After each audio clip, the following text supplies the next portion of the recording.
essa mesa que a gente vai ter agora, a gente vai tratar do papel das operadoras e dos diferentes modelos no projeto de conectar a educação no Brasil. Muito amplo, eu sei, né? A gente está falando de coisas que envolvem desde a atuação das operadoras no GAP, com relação aos projetos que vão ser implementados com 5G, até iniciativas que estão sendo já desenvolvidas em parcerias com fornecedores, ISPs que já estão trabalhando em projetos de educação. Então a gente tem um conjunto muito grande de coisas que estão sendo desenvolvidas já envolvendo operadoras, né?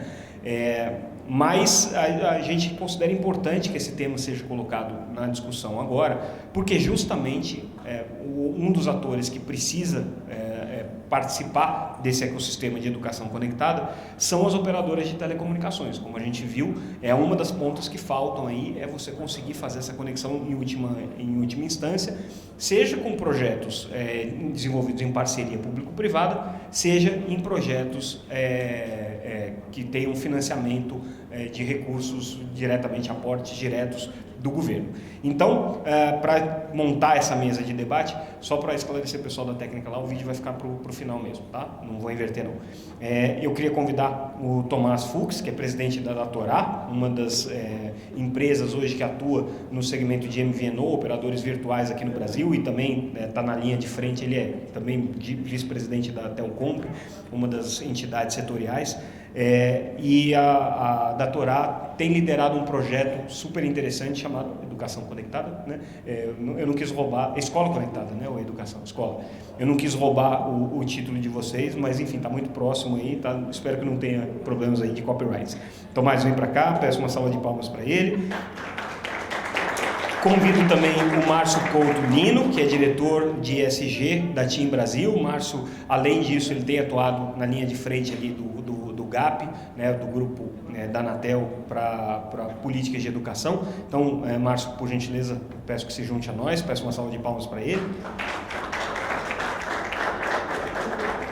Nelson Simões, que é diretor-geral da RNP, a RNP que hoje virou executora de boa parte desses projetos de conectividade que a gente está vendo, né? A gente já viu a citação com relação à atuação da RNP no Internet Brasil, no Nordeste Conectado, no PAIS, no programa da Amazônia Conectada, enfim, uma série de projetos que envolvem a RNP. Nelson, peço então que você venha aqui, se junte a nós nessa mesa de debate. Uma salva de palmas para o Nelson.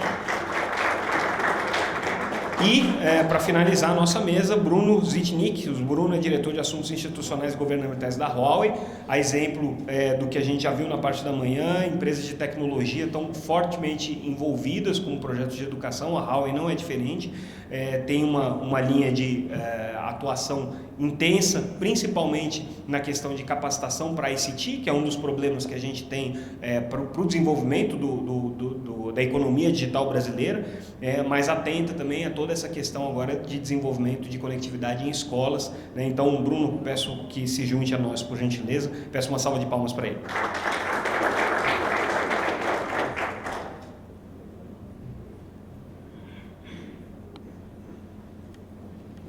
E vamos começar então essa nossa roda de... É quase uma coisa milagrosa, né? Você começa a falar, não tem ninguém na sala, você fala, não é possível, as pessoas não vão voltar do almoço, mas aí elas vão chegando, chega uma hora que temos já um quórum qualificado aqui para a gente começar. Eu queria ouvir um pouquinho de cada um de vocês, como que tem sido a atuação da sua respectiva empresa na agenda de educação, os projetos que vocês estão envolvidos. E só para a gente contextualizar, né? Começando contigo, Tomás, fala um pouquinho sobre essa iniciativa da Datorá de escolas conectadas. Bom, primeiramente, boa tarde a todos. Obrigado, Samuca, pelo convite. Bom, a Datorá, para quem não conhece, é uma empresa que tem 29 anos de mercado, uma empresa familiar, eu e meus irmãos, e a gente começou com o nosso IP e a gente tem uma operadora móvel virtual aí há 12 anos e a gente sempre apoiando aí projetos sociais no Brasil. Há um ano e meio atrás, em uma das noites de empresário brasileiro sem dormir, eu fiquei pensando como é que a gente podia contribuir ainda mais, principalmente do setor de telecomunicações com o Brasil, né? Então, falei, pô, a gente tem relacionamento com a maioria dos provedores de internet brasileiros, com os ISPs. Vamos fazer alguma coisa em relação a isso e, obviamente, educação, que é o tema que a gente mais gosta de apoiar. E aí nasceu o Instituto Escola Conectada, né? Ele demorou para nascer, aí tem as burocracias naturais aí do nosso país. E o Instituto, até tinha trazido uma apresentação, mas eu vou falando aqui. O Instituto nada mais é do que... Posso? Pode falar. Só que o problema é que agora a gente ficou na frente da sua apresentação. Então a gente vai ali para a primeira fila. Fica aí. Vamos ver, se não atrapalhar. Então, basicamente, a falta de conectividade nas escolas públicas, né? A gente está discutindo isso aqui e a gente vê muitas iniciativas, e eu acho que tem que ter muitas iniciativas, né? Obviamente, a coordenação sempre importante, mas pelo menos quanto mais lugares a gente vai chegar, né? Vou pular bastante dos dados que todo mundo já conhece um pouquinho. Eu gosto muito desse quadro, o Marcos aqui que ajudou a montar, que é o gerente geral da ONG, né?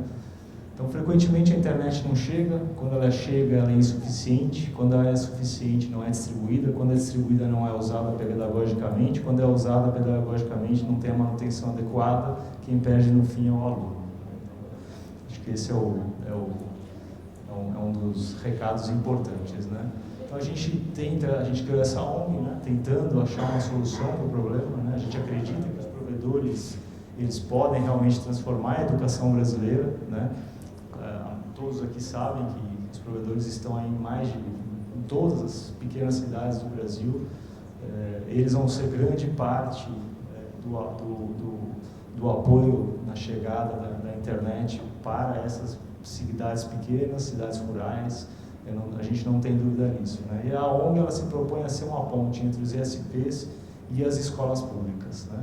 Então, a gente tem uma metodologia, né? A gente faz um diagnóstico da conectividade, lembrando que o nosso objetivo é levar a internet para a escola. A partir daí a gente não consegue atuar, né? Não dá para a gente atuar em todas as frentes. Então a gente atua levando a internet para as escolas públicas, né? Isso é doação, tá? É doação de cada provedor. A gente encontra um provedor local, monitora a parceria e mensura resultados, né? É importante, a gente falou isso aqui nas últimas palestras, né? Então, obviamente, a gente busca entender o que as escolas têm. A gente usa muito o censo aí de 2020, né? A gente procura, né, a conexão, a gente faz o diagnóstico, se a escola tem ou não tem condições de receber internet, e aí a gente traz o provedor local. A gente monitora, né, a gente faz monitoramento, o pessoal estava comentando aqui no painel anterior, a gente acaba bloqueando alguns sites, tá? A gente utiliza alguns padrões mundiais de bloqueios de site. A gente estava até olhando, no mês passado a gente bloqueou 7% mais ou menos dos acessos, né, de acessos a sites adultos, dentre outros, né? E aí a mensuração de resultado, principalmente no IDEP, né? Esse obviamente, talvez seja a melhor medição que a gente tem, né? Então, a gente tem, obviamente, um conselho, né, gestão bem profissional, especializada, né? A ONG, a mantenedora é a Datorá, né? E os provedores estão aí juntos, levando a internet gratuitamente para essas escolas, né? Hoje a gente já tem 40 escolas conectadas, tá? Então é um trabalho aí de mais ou menos 12 meses, né? Que a gente teve a ideia, mas até formar a ONG demora um pouquinho. Temos 93 escolas em conexão, 328 em análise e quase 21 alunos já sendo beneficiados aí com essa iniciativa. Acho que é isso. Desculpa que eu... Não, imagina. Eu que te peço desculpas, na verdade, é porque eu esqueci desse pequeno detalhe que a gente fica na frente da apresentação aqui. Então, atrapalha um pouco. Mas, Nelson, também entendo que você tem uma apresentação. Se você preferir fazer lá do palco, do púlpito, fica à vontade, tá? E o Márcio, eu vou pedir para sentar naquela poltrona, que daí pelo menos a gente abre aqui um meio. Alô. Não atrapalha tanto assim. Tá bom. Bom, o Thomas facilitou, então vou pular um slide. Então, a ANP vem trabalhando com educação essa frase sempre mexeu com a gente. Por que a gente não trata a escola como um campus, né? Porque a nossa missão e vocação sempre foi, como rede acadêmica, trabalhar com educação superior e pesquisa. Mas a gente acha que boa parte do que conseguimos fazer, né, com incorporar tecnologia na educação superior e na pesquisa, é o que está faltando fazer na educação básica. Orquestração, uso, continuidade, previsibilidade. Então, essa é a pergunta que nos levou, há um certo tempo atrás, a procurar o MEC para um projeto piloto que eu queria explicar aqui muito rapidamente. Pode passar. Então, opa, sou eu que passo. Isso aí. Esse aqui. Então, o diagnóstico que o Fux acabou de apresentar, a gente vê as fragilidades no acesso atual, nos terminais, nas redes internas, e também a complexidade, né, que ainda não conseguimos retirar da escola. Então, como retirar da escola a complexidade, não só na tecnologia, mas também na contratação. E, de certa forma, na nossa avaliação, a gente tem um momento agora onde há financiamento, que é algo que também não se conseguia. Há financiamento. E há políticas públicas com modelos, com regras, para se conseguir superar esse desafio no curto prazo. Então, daí nasceu o projeto piloto com o MEC, de aproveitar uma iniciativa que já estava em curso, que era o Nordeste Conectado, que visava a educação superior, que está interiorizando uma infraestrutura do novo backbone da RNP, e elegemos 6 cidades para tratar aquela infraestrutura de tecnologia na educação como se fosse uma infraestrutura excelente. Então, a ideia foi trabalhar com essas quase 500 escolas, né, num investimento que articula também o investimento do Ministério das Comunicações, que está cuidando da interiorização de uma infraestrutura, com da educação básica, né, que cuidou mais dos aspectos ligados à tecnologia de acesso, de rede interna, de continuidade de serviços, de segurança, né, e, claro, com parceiros. Conectar todas as nossas escolas não é atividade que qualquer um de nós consiga fazer isoladamente, nem o Ministério, nem uma empresa, nem a RNP, nem ninguém. Então, os provedores, os grandes campeões da última milha foram convidados e apareceram, porque muitos deles têm isso, até como visão de sua responsabilidade. Parceiros públicos, as redes municipais e as redes estaduais são essenciais. Você precisa incorporar isso ao plano, à lógica de uso da tecnologia na educação, e isso é um conceito que está sendo desenvolvido, não no nível federal, mas nos vários níveis da federação. Então, também tem um trabalho aí com os parceiros das redes e as empresas, certamente. As soluções tecnológicas precisam ser as melhores, porque elas precisam durar no tempo, elas precisam ser tão boas quanto a do campus. E parceiros fundamentais que também têm nos ajudado, como o CIEB, o NIC-BR, nas medições, na transformação digital, na qualificação dos gestores, para entender aquele ambiente e tirar o máximo daquele tipo de tecnologia. Então, esse projeto já ligou praticamente 90% das escolas, elas estão integradas. Ele se organiza dessa forma, tecnologias para infraestrutura interna, capazes de retirar essa complexidade e colocar na mão dos atores que estão apoiando aqueles gestores, estão monitorando, estão controlando e estão recuperando, porque vai dar problema, e quando dá problema tem uma forma simples de atuar. E serviços contratados num prazo longo, 3 ou 5 anos, em parceria com as empresas, fornecedoras, os provedores também, de tal forma que você cria um ambiente previsível. Você cria um ambiente que tem uma disponibilidade que vai parar, se tudo der certo, né? Se forem bons serviços, boas empresas, vai parar só 3 horas por mês. E que pode crescer. Conecta com 100, pode crescer 1 giga. Que se essa escola tiver um caminho virtuoso, ela vai crescer. As universidades são gulosas. Elas pedem 1 giga e criam um novo curso, elas precisam de 10 giga em muito pouco tempo. Então, também prever os usos, que não são os de hoje, são os de amanhã, é muito importante. Então, esses foram, vamos dizer assim, a essência desse projeto, que está indo muito bem, de retirar essa complexidade, de melhorar a qualidade do gasto também, porque você faz em conjunto, você compra melhor. Bom, aqui um detalhe de como está organizado. Tem questões de atendimento que são realizadas no Estado ou na rede municipal, integradas à RNP e os fornecedores. Isso se repete no projeto do Norte.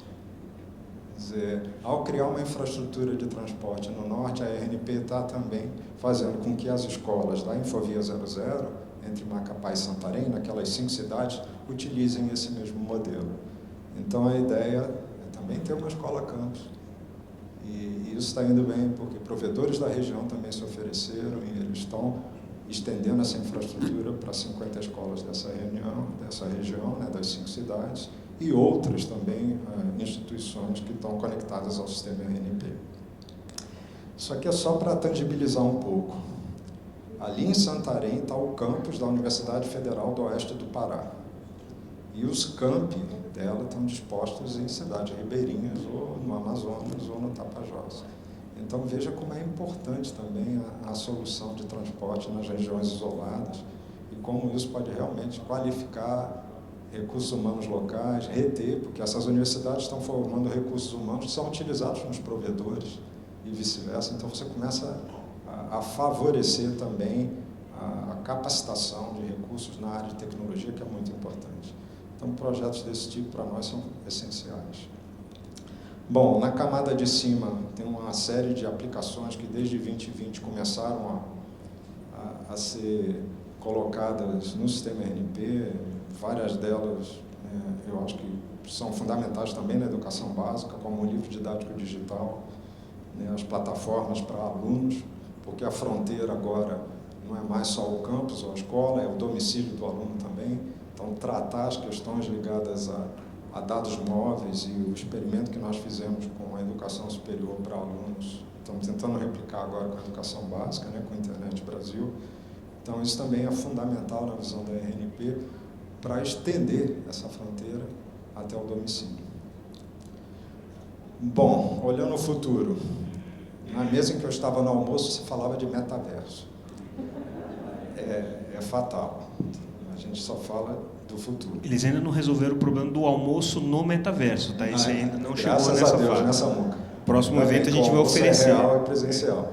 Mas nós passamos de H1 no Horizonte 1, onde a gente estava em 2021 tentando sobreviver ao que foi.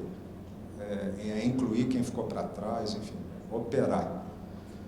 Nós estamos já no momento de olhar qual é a sustentabilidade desse modelo da tecnologia na educação. Que a gente acha que o essencial não é a tecnologia, é a educação, mas está faltando tecnologia na educação e a gente tem esses legados, né, da conectividade do passado, porque senão a gente não vai chegar na realidade virtual, nós não vamos chegar no metaverso, nós não vamos chegar em várias outras, e são importantes, né, aplicações no futuro.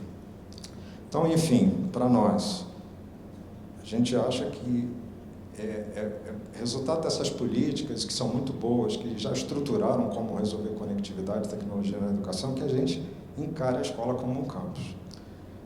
A gente acha que já tem muita infraestrutura e muito serviço, muita tecnologia, mas a nossa dificuldade tem sido orquestrar.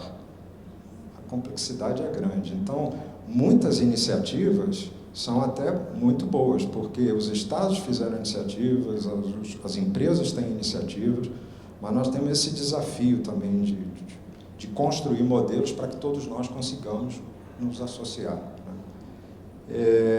Acho que, no longo prazo, as políticas públicas têm que olhar essas redes de forma especial e financiá-las de forma especial, porque elas vão definir no futuro se nós vamos tratar bem a próxima pandemia ou não, se nós vamos formar recursos humanos ou não. Então, tem que ter um olhar especial. Para nós, elas são redes essenciais, né? E, por fim, o papel das universidades, dos institutos federais, onde estão os recursos humanos qualificados, é muito importante, porque boa parte de conteúdos, capacidades no território estão disponíveis nessas instituições. Então, a gente precisa articular isso também na arquitetura de solução de tecnologia na educação básica. Ali estão ofertas de conteúdo, de qualificação, que nós precisamos pensar. Então, não é simplesmente conectar tudo à nuvem. A gente tem uma lógica de atuação que vai ser muito importante para o sucesso de tecnologia na educação. É isso. Obrigado. Obrigado, Nelson. Ao ao piloto, vocês começaram no Nordeste Conectado, usando a rede do Nordeste Conectado, mas agora vocês já estão expandindo esse piloto para a Infovia 00, para o Norte. Isso, o modelo que se aplicou o modelo, digo, né? No Nordeste foi transposto para as 5 cidades. Então, as 50 escolas da Infovia 00 vão ter esse mesmo modelo de implementação. E em relação a resultados, assim, o que vocês tiveram? Assim, vocês fizeram uma metodologia, né, de conectar, dar o suporte, dar o treinamento, dar a capacitação, esse tipo de coisa. Mas como é que vocês mediram o resultado para dizer que esse é um modelo bom? Bom, a gente mede pela reação, vamos dizer assim, de professores e alunos, pela capacidade que a gente percebe de tráfego também, os indicadores quantitativos, essa questão também dos conteúdos, controlar na entrada ou controlar na saída, né? O que controlar também, a difícil decisão entre uma tecnologia para a educação, mas também que seja segura e que possamos trabalhar. A gente percebe como isso é importante, porque a atuação, né, para impedir conteúdo malicioso, enfim, uma série de questões dessa são importantes, a gente tem tido bons resultados com isso. E, principalmente, assim, algo que nos anima, quer dizer, a qualidade do gasto também. Então, se você considera fazer articuladamente essas iniciativas, você reduz o custo de conexão das escolas num prazo de 3, 5 anos, que torna o projeto viável. Se a gente realmente mobilizar todos os nossos recursos, provedores, iniciativas, governo, né, redes de ensino, nós ligamos as escolas com essa infraestrutura que a gente tem. Os provedores estão sendo remunerados ou é voluntário, eles, como o projeto da doutora? Então, o provedor aí ele recebe uma infraestrutura que foi investida em conjunto com a RNP, então ele tem uma contrapartida pelo uso da infraestrutura nas 6 cidades. Que é o link, né? Ele fica... a rede metropolitana. Né? E ele fez, a contrapartida dele foi estender isso a todas as escolas urbanas e mantê-la por 3 anos. E ele dá manutenção até a porta da escola, ou para dentro é ele também? Até a porta da escola. Para dentro tem um outro fornecedor que foi licitado, num prazo também de 3 anos. As empresas que forneceram os equipamentos, quer dizer, você tem um financiamento com recursos federais, nesse caso, do projeto piloto da SEB, do MEC, né, que organizou e orquestrou toda a cadeia num prazo de 3 anos. Então, se os provedores não estivessem lá, muito provavelmente custaria muito caro fazer o acesso para essas escolas. E o ponto original de conexão da RNP, que era a universidade, passa a ser o ponto de distribuição, o ponto de agregação do tráfego. O tráfego está saindo pelo provedor, ele está sendo remunerado, as universidades estão integradas na rede metropolitana e estão apoiando o projeto. Nossa preocupação é que não se faça conexões de escola sem que haja, vamos dizer, uma troca de tráfego entre as redes municipais e estaduais, porque muitos dos estados se organizaram para seus conteúdos educacionais estarem em facilidades que não estão em São Paulo, estão em Fortaleza, ou estão no Recife, ou estão em localidades geridas pela rede. Então, é um modelo que a gente acha que, para todos os participantes, há um papel relevante e há também uma vantagem, né, em participar dessa forma. Talvez por essa razão que tenha sido apontado aí como um dos modelos de referência para o GAP, né, para esse trabalho que está sendo feito, desenvolvido aí com a Anatel. Márcio, fala um pouquinho da TIM, como é que vocês estão... O Márcio ele vai estar em 2 painéis, tá? Ele está agora e ele vai estar no painel seguinte. O painel seguinte é o das experiências inovadoras, em que eles vão falar um pouco daquilo que já está sendo desenvolvido e o Instituto TIM tem uma série de atividades já sendo desenvolvidas nisso. Mas ele também está como ator político, né? Assim, participando desse grupo de definição das políticas que vão ser decorrentes aqui da implementação com recursos do 5G, né, e está acompanhando, né, a implementação dessas políticas públicas. Então, fala rapidamente dessa tua atuação e como é que você vê o papel das operadoras na implementação das políticas públicas que estão sendo desenhadas para a conectividade em escolas. Obrigado, Samuel. Boa tarde a todos, obrigado pelo convite. Acho que o tema educação digital é um tema extremamente relevante. A gente não vem falando de políticas públicas relacionadas à conectividade nas escolas hoje. A gente vai falar desde 1997, a gente já tinha o Proinfo. Cada ciclo de 10 anos vemos modular nas escolas, PIEC agora. Então é um tema que, diria que não faltam políticas públicas, né? Mas mesmo assim, a gente olha nos últimos censos, a gente tem mais ou menos 1/4 das escolas no Brasil que ainda não estão conectadas, e estamos falando principalmente, majoritariamente, região norte e nordeste. Então, o que falta? Como que a coisa funciona? Né? Eu vou trazer um pouco há 2, 3 anos atrás, quando começou a pandemia do Covid-19. Né? Quando veio a pandemia, a gente chegou a um cenário em que inverteu um pouco essa lógica de conectar só a escola, da escola conectada. Acho que o cenário do conceito do seminário, que é de educação. Quando você fala de educação, né, você tem 3 atores fundamentais envolvidos, né? É o professor, a escola, o aluno. Né? E nas políticas públicas que a gente vinha trabalhando até então, ou seja, nós trabalhamos então com a banda larga nas escolas vindo da concessão da STFC, tivemos o 4G também com obrigações de escolas rurais, temos agora a Constituição do GAP, a IACE, com mais um investimento de 3,1 bilhões para a conectividade, mas a gente vê que se você não tiver um ecossistema que funcione, né, isso não vai chegar do ponto de vista de educação. E acho que é o grande desafio do GAP que está sendo discutido, é de chegar nas diretrizes onde a gente tenha essa educação. Os recursos podem não ser suficientes para a conexão e a gente pode não querer só a conexão. Quando inverteu, quando a gente precisou levar os alunos para casa e fazer as aulas virtuais, uma das coisas que nós percebemos na TIM, principalmente, foi que a conectividade se tornou o centro de tudo. Percebemos pelo nosso próprio negócio. No nosso próprio negócio, nós botamos todos os 11 mil funcionários em casa, da noite para o dia, e da noite para o dia eles tiveram que trabalhar remotamente. E aí aconteceu algo que nós chamamos de coragem digital. Tudo que a gente já tinha de tecnologia já estava ali presente. Não criamos nada novo, simplesmente não tínhamos coragem de dar espaço, de levar as pessoas para casa e de fazer eles trabalhar. Isso houve uma inversão, então, isso trouxe para a gente uma inversão também de mindset, que eu acho que é do papel, principalmente das operadoras móveis que têm se desempenhando, e nós começamos, então, a trazer a parte de conectividade 4G, de cobertura 4G, tiramos isso do nosso ponto de vista de plano estratégico de negócio, trouxemos isso como meta social dentro da TIM, ou seja, falando, se nós não chegarmos a todos os municípios, independente do custo que tem para chegar em todos esses municípios no Brasil, principalmente norte e nordeste, onde nós tínhamos o maior número de municípios a serem cobertos, essas crianças que estão estudando de casa, obrigatoriamente não vão conseguir se conectar, não vão conseguir estudar, né? Não vai ter telemedicina e outras questões. Tá? Então, isso leva para a gente hoje um cenário de desafio, e é a primeira vez que a gente está tendo uma discussão fora desse contexto de uma obrigação de você conectar a escola, e essa discussão está centrando muito o papel do GAP, de qual é o ecossistema que a gente vai estar inserindo. A gente já está começando a ter visões de que precisamos ter vários atores atuando nesse ecossistema. A RNP foi um exemplo do modelo que foi implementado de colocação.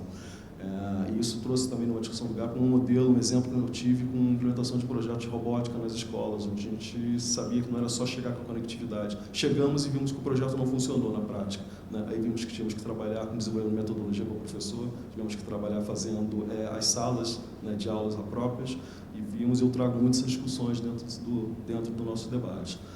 Então, assim, concluindo, né, esse tema do nosso papel, acho que assim, a gente saiu um pouco do papel de pensar numa prestadora de serviço, né, todos os provedores de serviço como apenas aquele ator que vai chegar com a conectividade na escola, vai chegar e prover aquilo por um determinado tempo, né, mas pensar aquilo dentro de um ecossistema de como é que você impacta, tem o maior impacto social, principalmente nos alunos. Né. Acho que não é mais só olhar um conceito, como a gente sempre olhou até no passado, de universalização da conectividade. Acho que isso não é mais suficiente hoje no Brasil, se nós quisermos dar um salto de educação.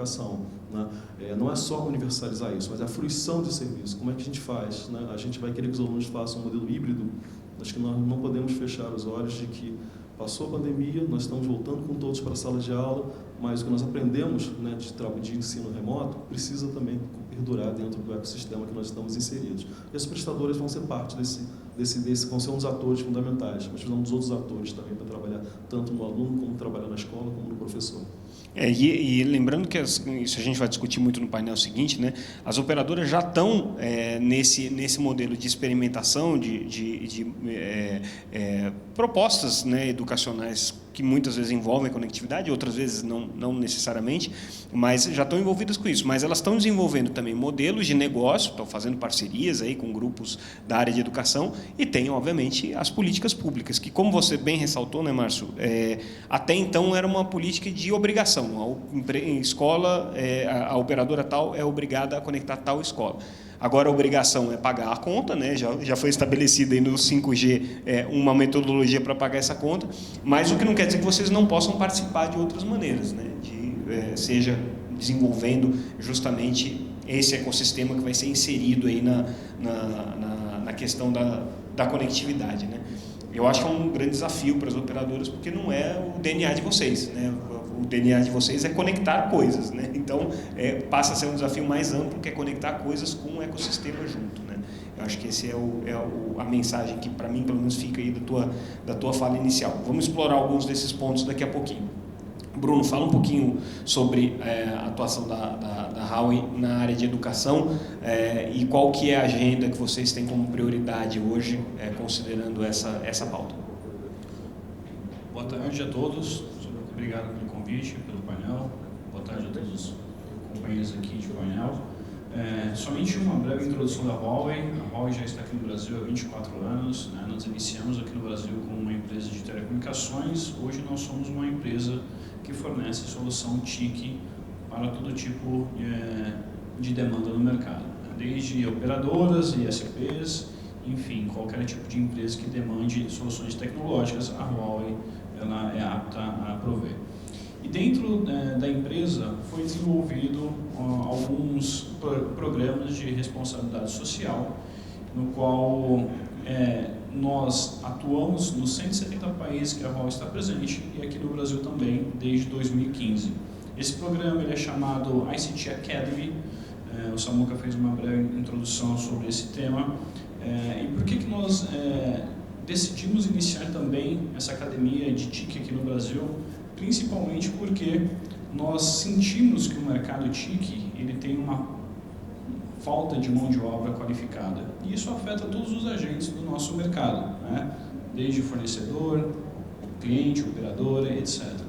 Então, o que nós percebemos é que quando a demanda aumentava no Brasil, tanto os nossos clientes como também a Huawei sofria para achar essas pessoas qualificadas e colocá-las no mercado de trabalho. E isso foi uma ação em conjunto, o que nós começamos a identificar, e aí nós nos baseamos em alguns relatórios, principalmente no relatório da Brascom, onde identificou que desde 2019 já existe um gap de 250 mil pessoas no mercado TIC, podendo alcançar até 750 mil pessoas em 2024. Fazendo um paralelo, na área de TIC, o Brasil consegue formar com universidades no máximo 56 mil pessoas por ano, ou seja, a demanda ela é muito maior do que o que a gente consegue colocar de pessoas qualificadas no mercado, fora o desinteresse, a evasão, etc. Então a Huawei desenvolveu esse programa, nós temos aí formações na área de 4G, 5G, IoT, nuvem, armazenamento, são mais de 100 cursos que a Huawei disponibiliza, fazendo parceria com instituições de ensino. Inicialmente nós iniciamos essas parcerias com as universidades, porque nós gostaríamos de aproximar esses alunos que estão entrando no mercado de trabalho a não perderem tempo, já entrar no mercado atuando, e aí sim a gente começou a fazer uma avaliação e a ampliar essa cobertura. Então hoje nós cobrimos desde a parte da educação técnica, ensino superior, e a gente está avaliando também como estender isso para esse novo programa no Brasil para o ensino médio. E isso nós estamos colhendo resultados positivos, né? Nós já formamos nos últimos 5 anos mais de 30 mil pessoas. Essa formação, ela possui níveis de certificações internacionais, desde o nível inicial, intermediário e também experts. E o principal não é somente formar essas pessoas, como colocá-las no mercado de trabalho. Então, algumas outras ações em paralelo a Huawei faz, como ICT Competition, que isso também é uma competição que você coloca os alunos à prova, nível nacional, mundial, entre outras ações. E aí nós também sentimos um outro gap, que é em relação quando o Brasil começou a expandir a fibra ótica relacionada à banda larga fixa, também faltou mão de obra para esse tipo de serviço. E aí nós começamos a fazer laboratórios, doar laboratórios para institutos para a formação de pessoas que nós chamamos de laboratórios FTTH, Fiber to the Home. Ou seja, essas pessoas são qualificadas para lançar essas fibras, alcançarem as casas das pessoas com conectividade, mas também no futuro próximo, agora com 5G, também estarão preparados para lançar fibra para 5G.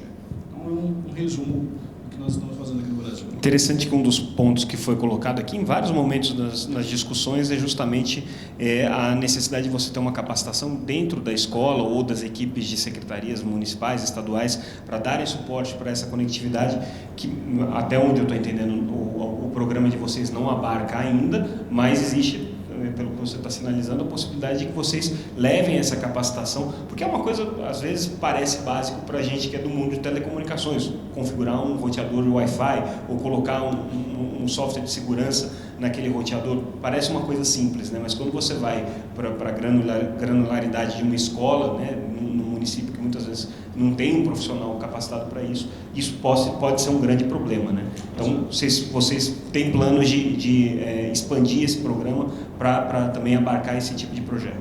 Sim, nós temos planos e isso é uma maneira de expandir esse projeto pelo Brasil inteiro.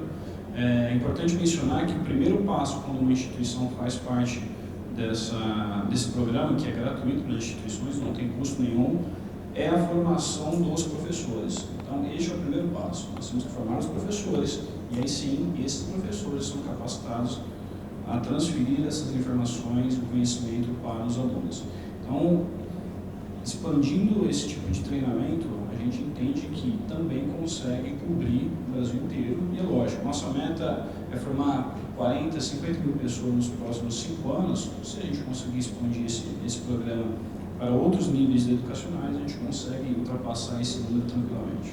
Perfeito. Então, assim, feitas essas primeiras apresentações, essas rodadas aí para a gente ter uma ideia de onde cada um está atuando e qual que é a visão de cada um, eu começo provocando, né, o Tomás, que está aqui comigo, o Márcio também, se vocês acreditam que esse modelo baseado em obrigações, que era o que a gente vinha tendo até então, se para vocês parece que isso perdeu o sentido e que hoje esse modelo de parceria é um pouco mais, vamos dizer assim, mais efetivo para esse projeto de educação. Vocês acham que passou o tempo de impor uma conectividade numa escola como uma obrigação? Bom, Quem começa? Vou começar.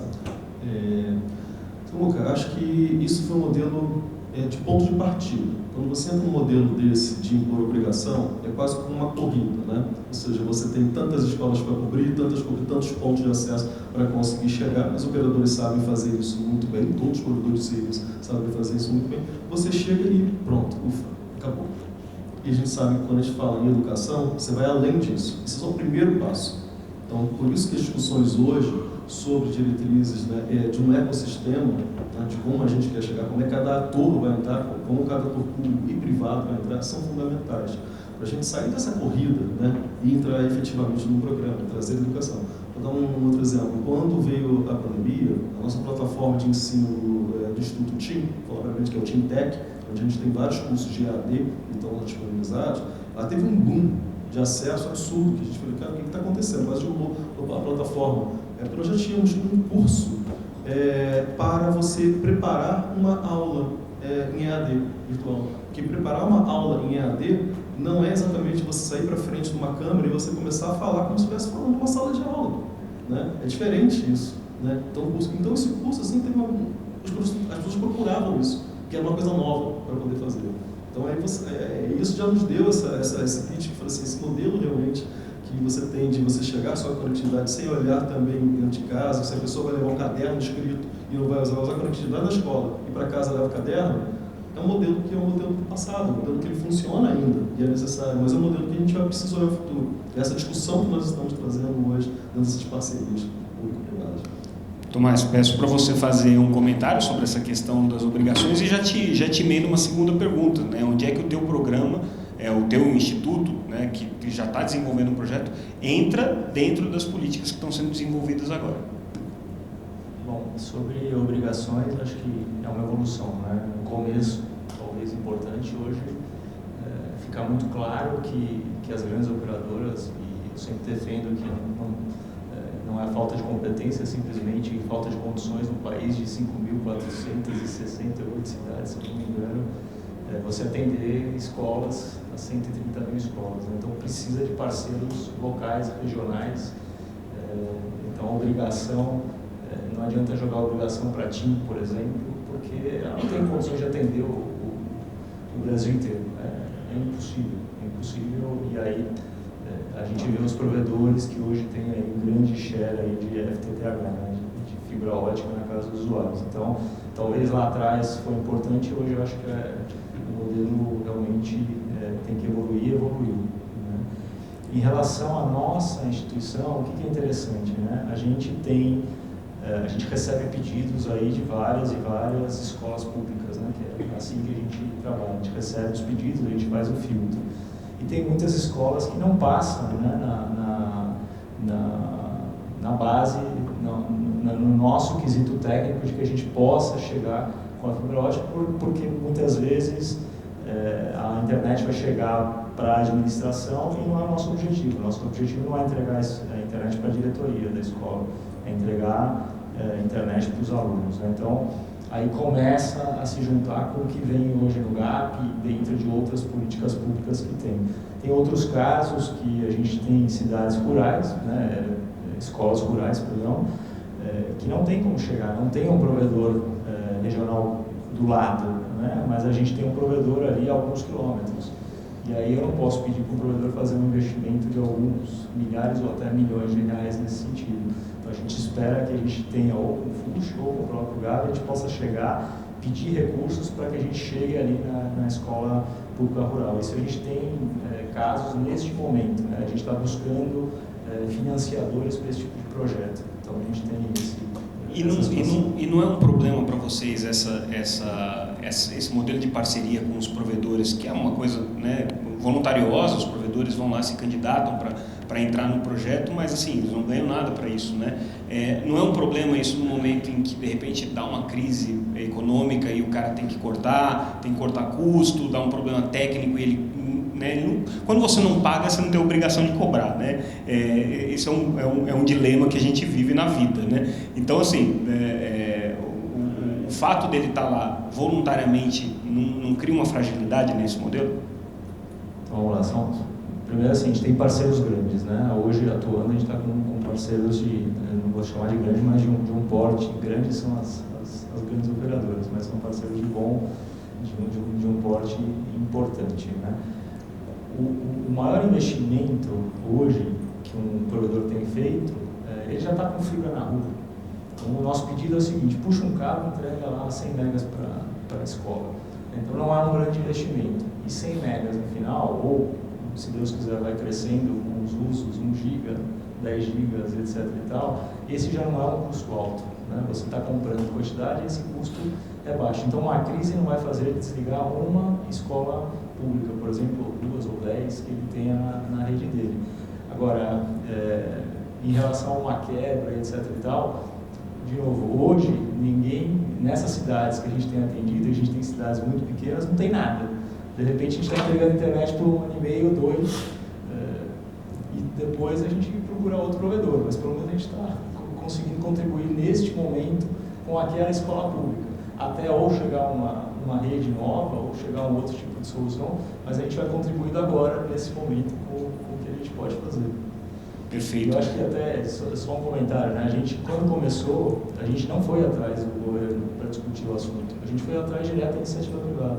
Em nenhum momento, eu acho que a gente agora conversa com vários players, com vários parceiros que são aqui do governo, mas a gente tomou a decisão de fazer sozinho. Vamos fazer, vamos colocar no ar, que o mais importante é que isso chegue. Se a gente for discutir somente o assunto, a gente não vai colocar. Você vê, a gente já tem 40 mais 83, são 133 escolas. No final aí de agosto, mais ou menos, a gente tem 100 mil alunos sendo atendidos através dessa solução. Então, isso tem muito, a iniciativa privada querendo ajudar, claro, depois vem o governo junto, maravilhoso, vai ser ainda mais forte, a gente vai conseguir chegar com muitos mais lugares. E como é que você, e aí volto também a pergunta para o Márcio nesse sentido, vem a possibilidade de você usar, além de fibra, usar redes móveis? Você é uma MVNO, você é uma operadora não virtual, uma operadora real, só que vocês vivem de 4G e no futuro de 5G.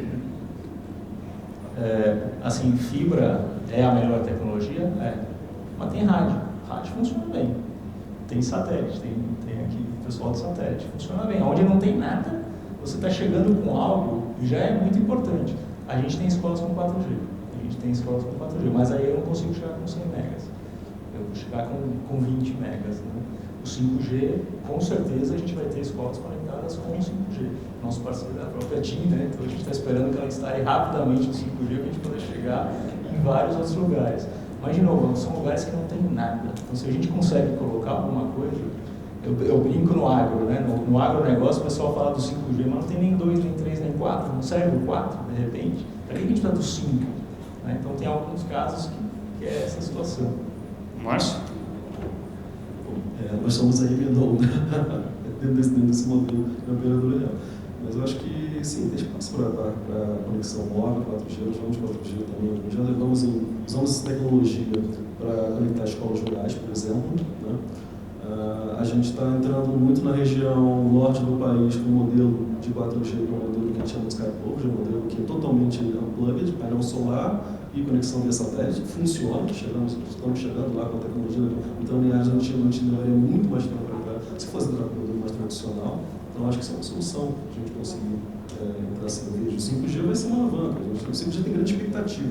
Né? A grande questão é como é que o introduz o 5G no Brasil e quais são as vertentes sociais que vão estar atreladas com a introdução do 5G junto com a vertente comercial. Acho que é uma grande expectativa para todos nós. Agora, Nelson, você colocou na tua apresentação uma frase que me chamou a atenção. Você falou assim, num determinado momento a gente parou para pensar por que a RNP não pode tratar toda a escola como um campus, né? De universidade, e o propósito de vocês, 30 anos de história, era conectar universidades, continua sendo, né? Acho que esse continua sendo a espinha dorsal. Por enquanto, vocês estão como executoras desses projetos, vários projetos surgindo, vocês fazendo execução disso por questões burocráticas, porque vocês têm mais agilidade para fazer contratação, porque vocês têm expertise, têm know-how, né? Têm equipe para fazer isso, muitas vezes os ministérios não têm. Só que a gente ainda está na fase desses projetos serem lançados, ou contratados e lançados, mas a gente não está na fase desses projetos entrarem em operação permanente. A RNP vai virar uma operadora disso tudo, ou vocês vão passar esses projetos para iniciativa privada, ou entregar para o governo licita alguém para operar aquilo? Qual vai ser o papel de vocês daqui para frente? Depois que tudo estiver montado, testado, experimentado, contratado, né, a RNP entra como? Obrigado pela pergunta, porque o papel da RNP sempre foi esse, né? Testar modelos, implementar modelos e mostrar que eles podem, realmente usando tecnologias, parcerias e arranjos, né, transformar a realidade na educação. É isso que a gente espera fazer com o resultado desse projeto piloto. Né? A RNP tem uma vocação para isso, acho que a gente está conseguindo contribuir com esse debate. Eu me sinto à vontade no painel de operadores, mas eu não sou uma operadora. Eu sou a Rede Nacional de Pesquisa. Quer dizer, eu tenho o meu mandato. Nós somos uma organização de inovação para serviços digitais em educação superior e pesquisa. O problema é que a educação está no nosso coração, assim como de todos aqui. E algumas vezes, quando não está acontecendo, você coloca a mão mesmo. Você vai lá e faz, como a iniciativa privada faz. Nós também fazemos. Então, boa parte das propostas que a gente tem, e isso se deve a esse programa de fomento da educação superior, são de construir modelos que sejam previsíveis, sustentáveis, de parceria com o setor privado, porque ligar 140 mil, 150 mil escolas, como o Fux falou, não é a TIM, não é a Data, não é a RNP que consegue, né? E a gente acha que está conseguindo alcançar resultados muito bons. Então, assim, muito objetivamente, nós vamos continuar sendo esse ornitorrinco que às vezes é olhado assim, parece um mamífero, mas não é bonovo, nada, mas não voa, assim, mas tem um papel que eu acho que é cada vez mais importante em tecnologia na educação. não é de hoje, tá? A gente fazia uma publicação que chamava Atlas Brasileiro de Telecomunicações, que com muita dor no coração a gente parou de fazer, mas dava muito trabalho e não estava dando dinheiro. Era muito bom. Eu sei, assim, modéstia à parte, realmente eu gostava muito daquilo. Hoje já tem o CD2B, o C2DB, outras plataformas georreferenciadas 1000 vezes melhores do que o que a gente fazia. Mas toda vez entrava o mapa da RNP, eu falava assim, mas jornalisticamente, coloca ou não coloca? Porque eu não posso ligar para a RNP e falar assim, quero contratar 2 GB de você lá, ele não vai me vender. Naquela época, não sei se hoje você ia vender, mas assim, tem um problema de concepção. Mas a resposta é, em algum momento vocês vão entregar esses projetos para alguém tocar e isso aí vai sair da mão de vocês. Isso aí, quer dizer, a gente se vê atuando junto com... Porque hoje a RNP tem, com as grandes operadoras e com os provedores regionais, uma interface muito forte para tratar dessa orquestração, que eu acho que é o principal. Então, o setor privado no Brasil tem infraestrutura e tem modelos para fazer isso, e eu acho que as nossas políticas públicas estão construindo também o cenário de como isso pode ser mantido e sustentado. Então, resposta aí para o pessoal que está preocupado, não vai virar uma nova Telebrás, essa não é a vocação aqui da RNP. Bruno, queria que você falasse um pouquinho, e já depois dessa pergunta, já abrindo para a plateia, tá? Vocês fiquem à vontade. A gente sabe que o mercado de telecomunicações, principalmente de fornecedores de telecomunicações, está organizado numa grande rede de parcerias, de parceiros que estão na ponta ali, entregando os projetos, que são, na verdade, os clientes, os contratantes dos equipamentos de vocês, né? Difícil alguém chegar numa loja e falar assim, eu quero comprar um equipamento Huawei, não é assim tão fácil de encontrar. Qual que é o papel dessa rede que vocês têm de distribuição, de parceiros de instalação e de operação em projetos de educação hoje? Existe alguma coisa que eles possam fazer ou você vê uma necessidade ainda de trabalhar essa cadeia, considerando a granularidade que a gente está buscando de municípios e estados, né, que muitas vezes não dá você não tem perna para chegar lá naquela ponta? Nossos parceiros hoje, nós chamamos de canais, é isso. O que realmente cobre o Brasil inteiro atendendo diferentes tipos de clientes, né? A Huawei mesmo em si, ela tem essa divisão, essas unidades de negócios dentro da empresa, em que é muito bem dividida. O papel deles basicamente é entender essas demandas, né? Seja no setor privado ou setor público, e aí sim, em conjunto com a Huawei, desenvolver uma solução aplicável, plausível, né? Quando nós falamos de educação, nós subimos um pouquinho o nível dentro da Huawei, e aí também conversas com o governo. Porque, por exemplo, nós temos cases no mundo inteiro que nós chamamos de Escola 4.0, Smart Class. Mas eu não posso trazer um case de Smart Class para o Brasil sem antes dar um passo atrás e não ter conectividade, né? Então, é esse tipo de conversa que nós trazemos para dentro da empresa. Primeiro, como ajudar com conectividade. A solução a Huawei possui Wi-Fi 6, possui tablet, possui lousa inteligente, uma série de soluções para aplicar isso na escola. Como fazer isso realmente acontecer dentro do âmbito, seja de uma licitação ou também das empresas privadas?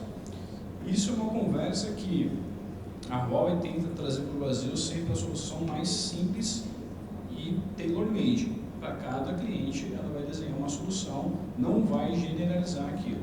É lógico que a nossa vontade é colocar a mão na massa, ajudar de uma forma um pouco mais ampla, né? Sempre através da solução e acompanhando tudo isso que acontece aqui no Brasil. A Huawei sempre esteve disponível e a gente, que atua aqui também em Brasília, no escritório de Brasília, nós escutamos o setor público e também nós servimos como uma voz tecnológica, um advisor tecnológico, trazendo o que tem de melhor lá fora e aplicando aqui na realidade brasileira. Esse é o nosso papel. E a Huawei sempre se colocou disponível para isso, né? Como a gente consegue fazer isso acontecer? Então, em breve, a gente, com certeza, vai começar a lançar alguns programas em parceria com o governo, tentando premiar essas necessidades. Tecnologicamente falando, isso é factível de fazer. Nós temos cases, nós já trouxemos cases aqui para o Brasil. Só que eu reforço, conectividade ainda é o ponto-chave. Como fazer isso acontecer de uma forma perene e rápida. Isso é o que a gente busca aqui no Brasil também. Perguntas da plateia? Se tiver, sinalize aqui para mim. Se não tiver, eu vou fazer o seguinte, a gente... tem um? Não. Então, tem um ali no fundo. Então, vamos abrir essa pergunta e depois eu toco a entrevista aqui.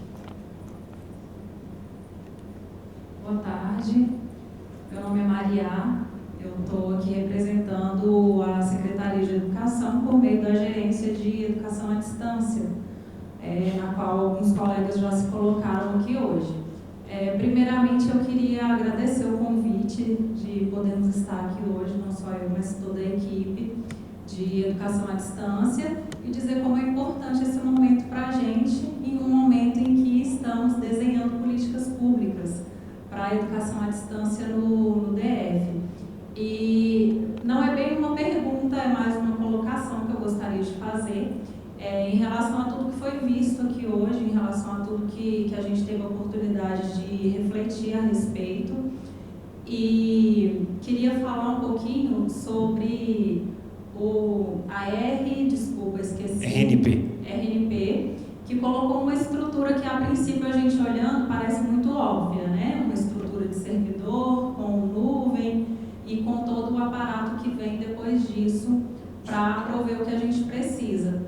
Só que eu queria colocar que na secretaria a gente ainda não consegue ter meios de ter esse servidor com nuvem e para atender tudo que a gente necessita.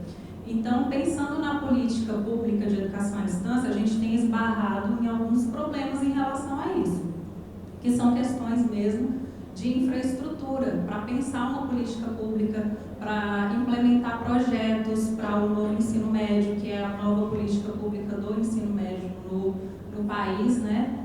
E aí no DF a gente está com essa dificuldade hoje. Então, eu ouvi muito falar em parcerias aqui hoje, então eu gostaria de me colocar para todos os que aqui estiveram e estão, quanto a essas parcerias, para que vocês já reflitam o que vocês têm a contribuir para a Secretaria de Educação, pensando numa política de implementação de educação à distância. A gente tem as nossas propostas e as nossas colocações, que posteriormente eu quero procurar a cada um e colocar, né, individualmente, mas eu já gostaria de deixar para que vocês pensassem a respeito, né, na questão das parcerias que vocês tanto têm apresentado aqui para a gente como uma possibilidade de auxílio. E, finalizando, eu gostaria de agradecer à Qualcomm, por meio do Eduardo. Obrigada pelo convite para estarmos aqui hoje. Muito obrigada e parabéns a todos vocês pela iniciativa. Obrigado, Maria. A gente da organização do evento fica feliz de ter esse retorno de vocês. A Maria está ali no fundo com uma blusa de bolinhas brancas. Quem não conseguiu vê-la, no intervalo vocês vão conseguir localizar. O Nelson, ela trouxe um ponto importante, né? Não é só conectividade, você tem toda uma parte de infraestrutura, já tocamos nesse ponto aqui antes. A RNP está entrando com essa parte de infraestrutura também, CDNs, servidores, a parte cloud, toda a parte de suporte a esses serviços digitalizados? Sim, e esse é um gargalo, né? Tem que ter uma concepção interna, em conjunto com a universidade. Esse financiamento é parte dos financiamentos para a tecnologia na educação. Então, as políticas têm que prover isso em conjunto com as redes de ensino do Estado e do município. E o que a gente está propondo é um certo modelo para que a implementação e a gestão disso por 3 anos seja previsível. Que entrem as empresas, que entrem as tecnologias que estão homologadas dentro de uma lógica que o PIEC já prevê a partir do projeto pedagógico da escola, de que aquilo, ao ser implantado, possa ser efetivo. Não seja algo que, como quebrar, você não sabe para quem liga. E a parte de conteúdos de educação? Bom, a parte de conteúdos, de novo, as parcerias são fundamentais. Quando a gente fala em tecnologia na educação, um dos parceiros relevantes nesse projeto piloto do Nordeste foi o CIEP, que começou a explorar com professores, alunos e com a própria rede em cada cidade essa visão de como lidar com os conteúdos, como preparar os professores, como trabalhar, né, esse aspecto.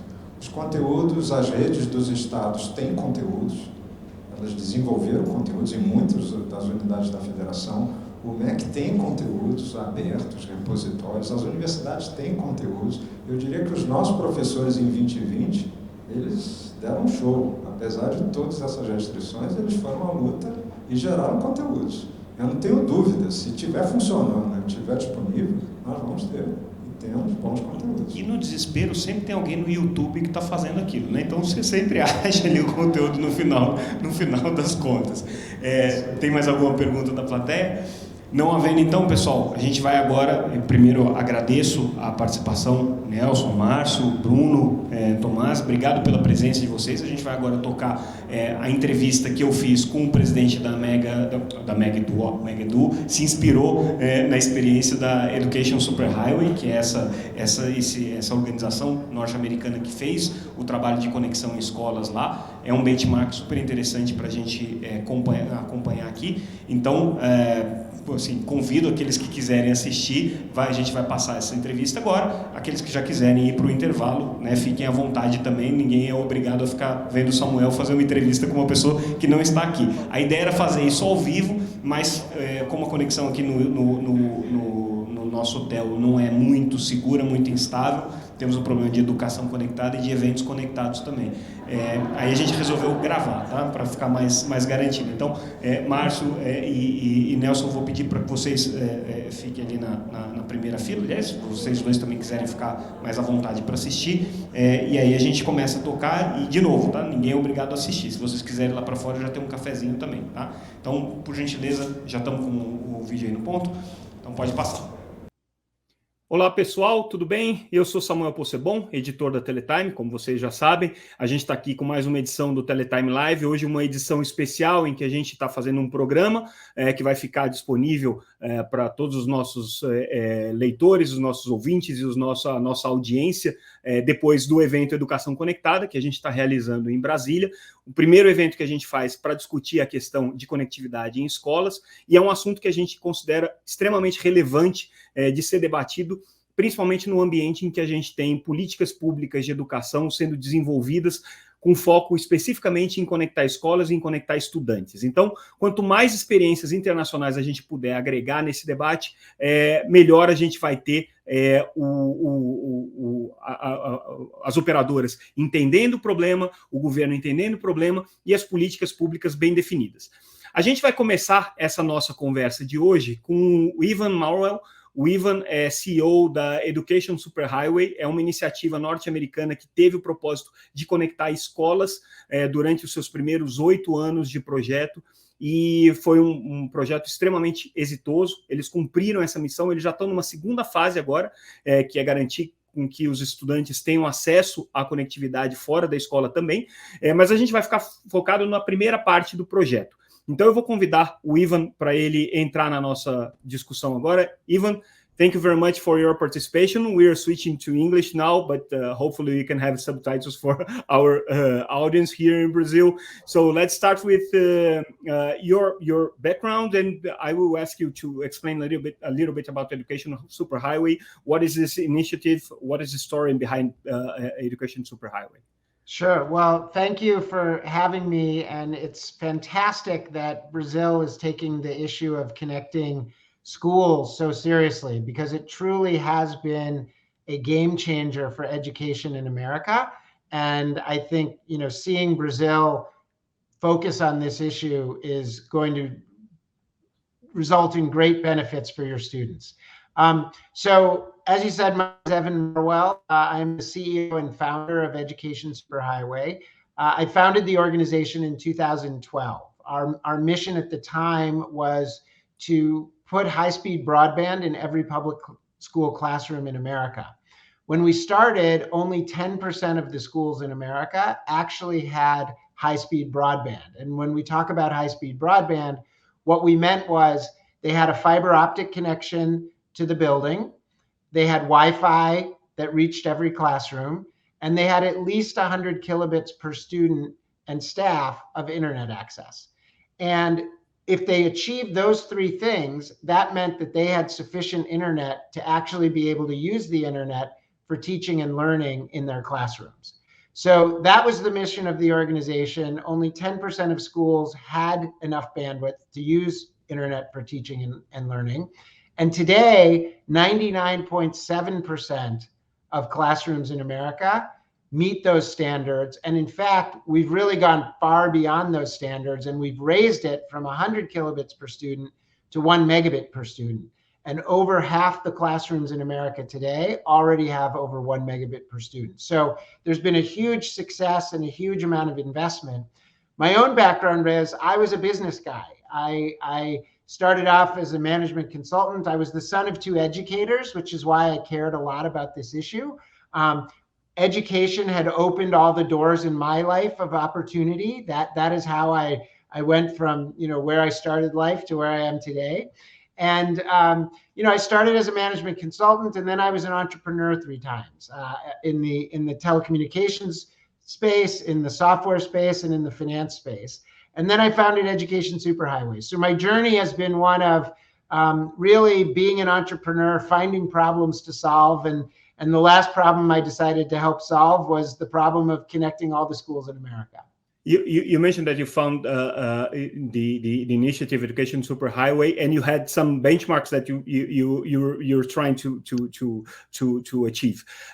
Who decided what was broadband and what was enough broadband for a school? It was a public definition, a government definition, or it was something that you studied and you decided that those would be good benchmarks to reach? Yeah, ultimately, it was a decision by the Federal Communications Commission in America, which is the primary regulator of the telecom industry here. But they went through a process of soliciting input from, you know, stakeholders across the spectrum, and we were one of those stakeholders. And we originally had a slightly different view. Our view was initially that every school should have at least 100 megabits of internet access coming to it, as well as the other things that we talked about. But there was consensus that built around having a short-term goal of 100 kilobits per student and a longer-term goal of 1 megabit per student. And so we got behind that, and that's ultimately what the Federal Communications Commission adopted. And what kind of steps did you take to guarantee that you could reach this benchmarks? What kind of initiatives have you promoted to connect schools? Yeah. So when we got started, there were a series of problems that we figured out had to be overcome. The first problem was an awareness problem and an information problem. So most people in America thought that all of our schools had good internet, and in fact, they didn't. So the first thing we had to do is explain to people that actually, no, our schools don't all have good internet. So, and then people were like, well, of course, this is a problem we have to solve. Or every other part of life today involves the internet. How can we not be making that available in our schools? We're talking about something that happened 8 years ago, right? 8 years ago. Exactly. And broadband was relevant at that time. Broadband was super relevant at that time. I mean, you couldn't imagine. So we're talking 2012. You know, entertainment had changed, shopping had changed, finance had changed, the way we traded stocks had changed, like everything had changed, right? Except education. Well, maybe the government hadn't really changed yet either in terms of going digital, but other than those 2 sectors, pretty much everything else, if you didn't have good internet products and services and the ability to interact with your customers, you know, you were behind and you were going to lose. So the first problem was awareness. The second problem was identifying where the problem was and being able to figure out, okay, which schools actually needed to be upgraded and what were the upgrades that they needed. Some schools had fiber, but they didn't have good Wi-Fi. Some schools had fiber, but they didn't have enough internet access, and so on and so on. So we had to figure that out. The third problem was that there was a real deficit of technical expertise in the schools themselves. So they didn't really know what to do, right? They didn't know who to buy from. They didn't know what they should buy. They didn't know, you know, how to go about doing it. And so we had to solve that problem. And then the fourth problem was that we weren't using the funds that the government was making available through a program called E-Rate effectively. We were spending almost 40% of those funds on phone service instead of internet access. Why? Because when the funds were first created, how'd you get online? You got online through dial-up. Well, we needed to stop doing that and make a bunch of other changes to the policy. So if you look at what we did to solve the problem, the first thing we did was collect data on every school and what they had and what they needed. The second thing we did was we got the policy aligned so that the funding would go to the right places for the right things.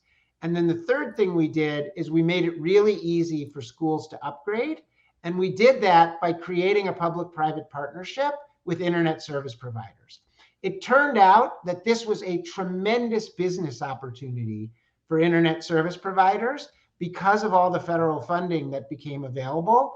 But they and the schools didn't know how to talk to each other and didn't know how to negotiate over the right things. And so that was really, at the end of the day, one of the most important roles that we played, which was helping make that market between the ISPs and the schools. And one of the most important things that we did to make that market was be very clear about two things. One, for the schools, we got really clear about what their goal was. What they needed: fiber to their school building. They needed Wi-Fi in every classroom, and they needed at least 100 kilobits per student, now a megabit per student of internet access. And to the ISPs, what we made really clear was, look, there's a certain amount of money out there, and we all know that once you have the connection into the school building, whether you give the school 100 megabits or 10 gigabits, it doesn't really cost you any different.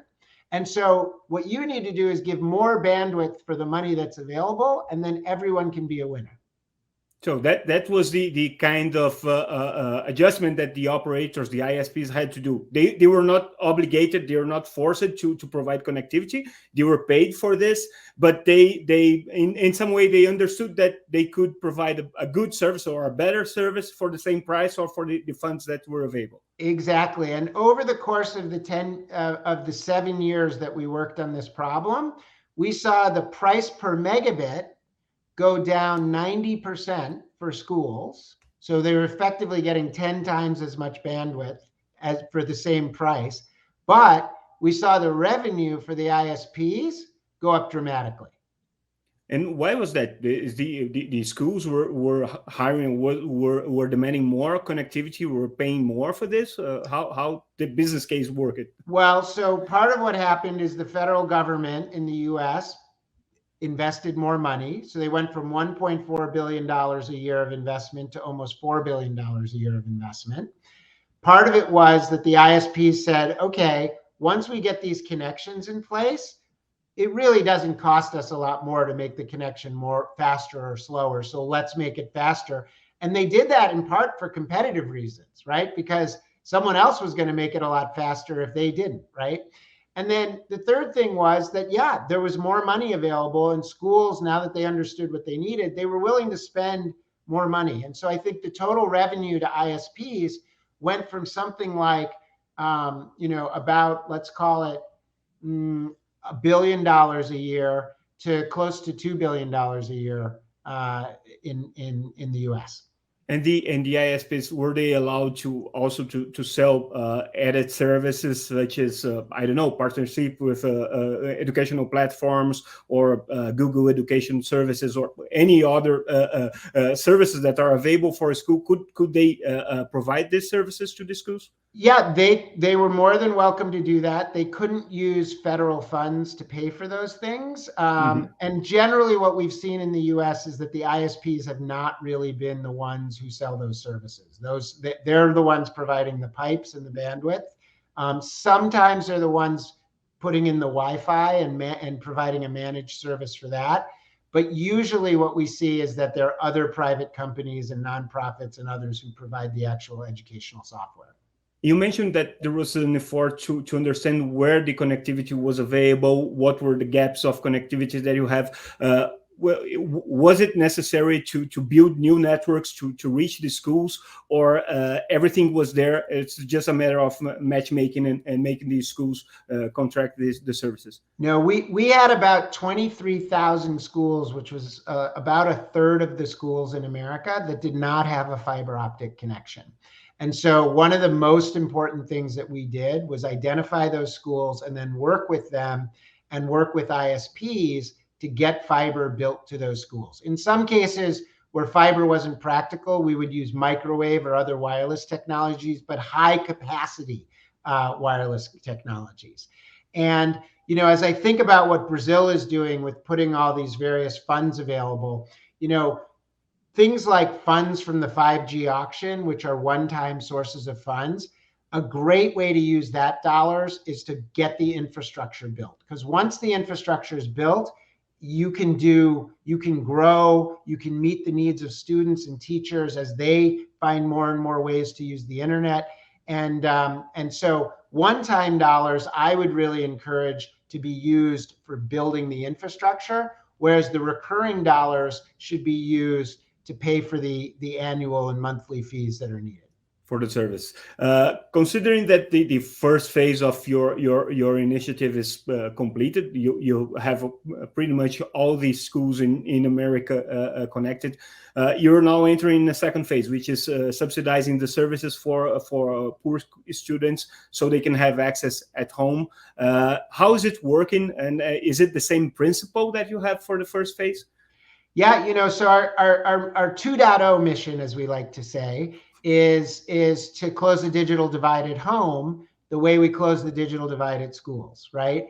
And in the US, it may be hard to believe, but 25% of the households in the US don't have internet at home.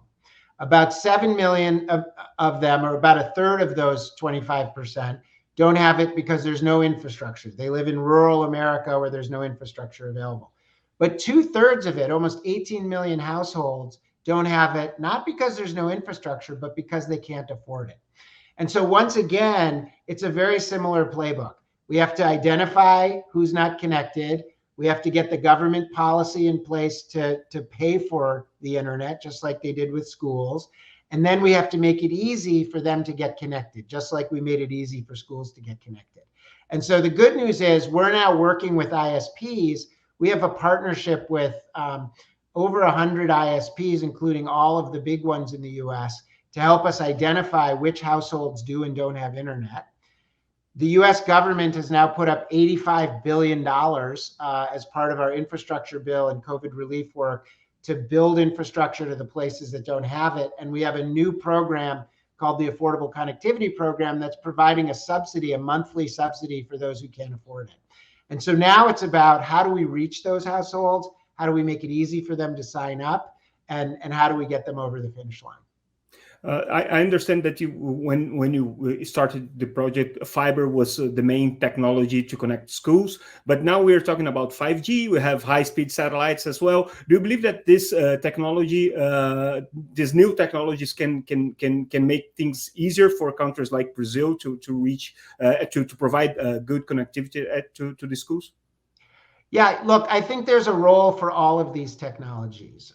If I were in charge, what I would say is any place we can affordably put fiber, we should put fiber. It's just, it grows fast. It has the ability to grow with the needs just in a way that the wireless technologies don't.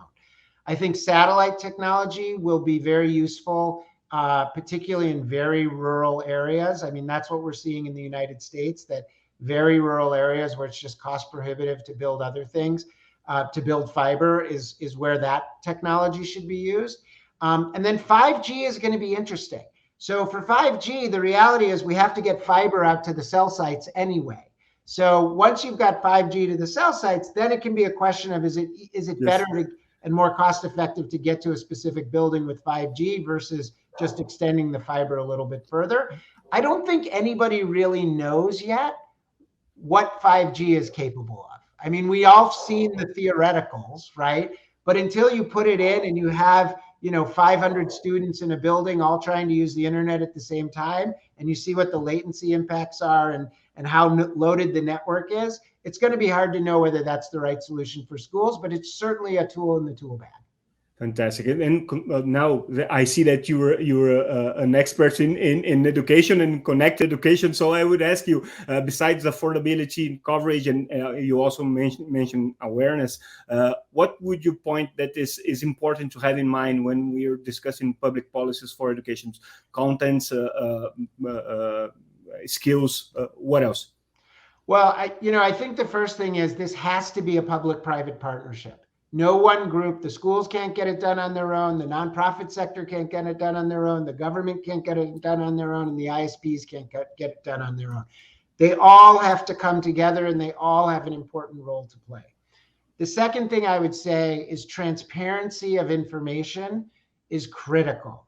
If we all don't know who needs to be upgraded, we're not going to get there. If we all don't know what things should cost, we're not going to get the schools the bandwidth that they need. And so transparency is important. And then the third thing is we really do have to understand that the schools need help. They don't know what they're doing. They don't have the resources internally to manage these complicated procurement processes and technological management and things like that. So we have to do all of those things. And then once we've got the internet in place, we have to help schools think through what are the best ways to use this in education. Because just like they don't really know how to get the internet in, early on, they're not going to know what the best ways to use the internet are to advance education in Brazil. Fantastic. Ivan, thank you very much for your participation for this brief interview. Of course, we are still learning about this and discussing about this, and we are going to call you again to discuss any other project that you may have, because I believe that it's very important to share your knowledge and your experience with the Brazilian audience. So thank you very much for participating at this interview. Well, thanks for having me. It's thrilling to see Brazil taking this on. And I'll just leave you with the following, which is that this is a solvable problem and it is a win-win for everybody. And so I encourage you to put your hearts and your backs and your shovels into it. And Brazil and Brazil's students will really be better off. Thank you very much, and congratulations for your initiative. Very inspirational. Great. Thank you very much. Bye-bye. Bye-bye.